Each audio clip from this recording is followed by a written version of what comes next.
31st Sunday in Ordinary Time. A reading from the book of Deuteronomy.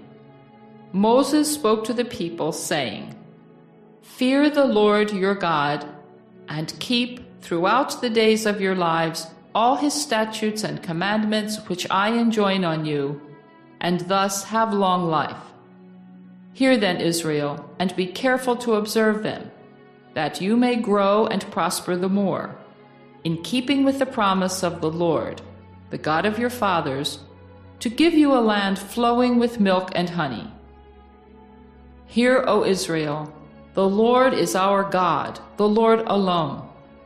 Therefore you shall love the Lord your God with all your heart, and with all your soul, and with all your strength. Take to heart these words which I enjoin on you today." The word of the Lord.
A reading from the letter to the Hebrews.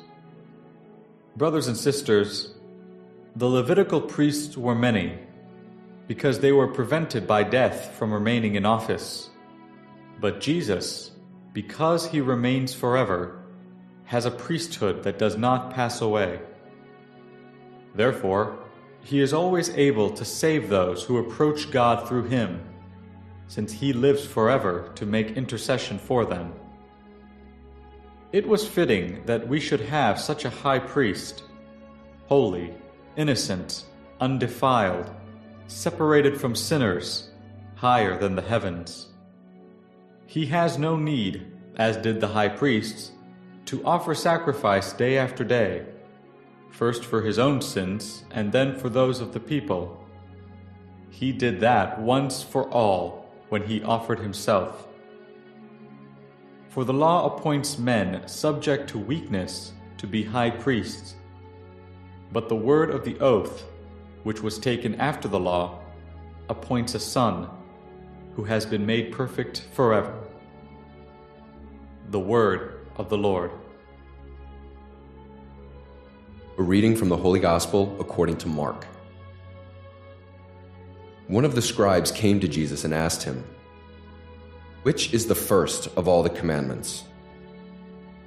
Jesus replied, "The first is this, Hear, O Israel, the Lord our God is Lord alone.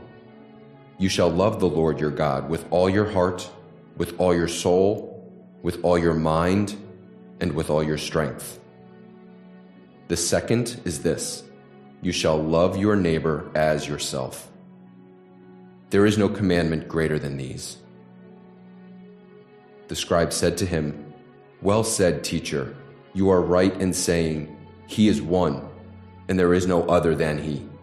And to love Him with all your heart, with all your understanding, with all your strength, and to love your neighbor as yourself is worth more than all burnt offerings and sacrifices.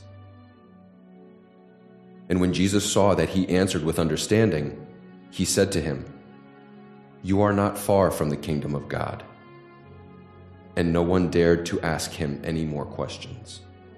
The Gospel of the Lord.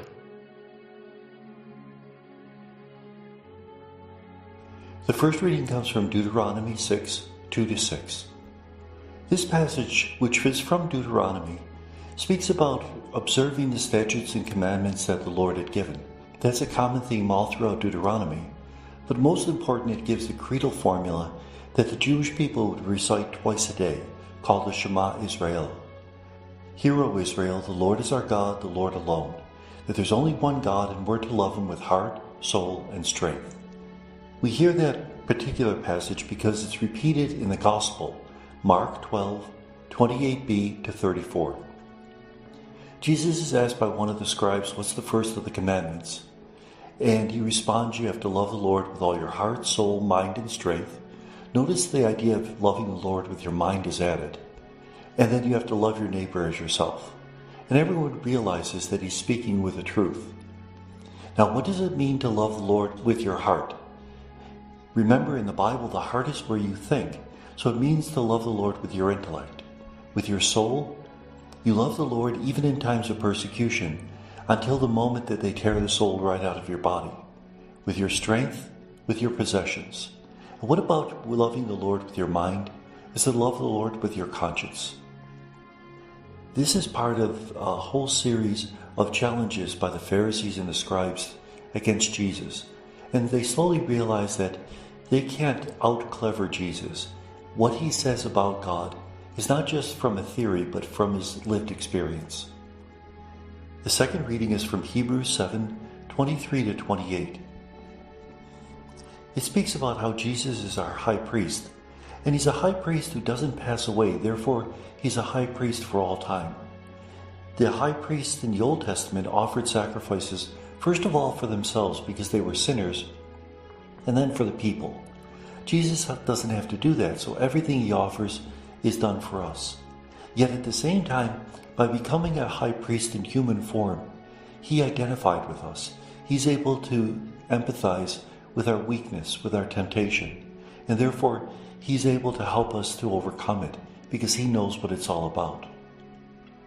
This is all part of the plan of the letter to the Hebrews, that the things of the Old Testament were good, but they really were only a preparation for the greater things that came in Jesus in New Testament times. And may God bless us.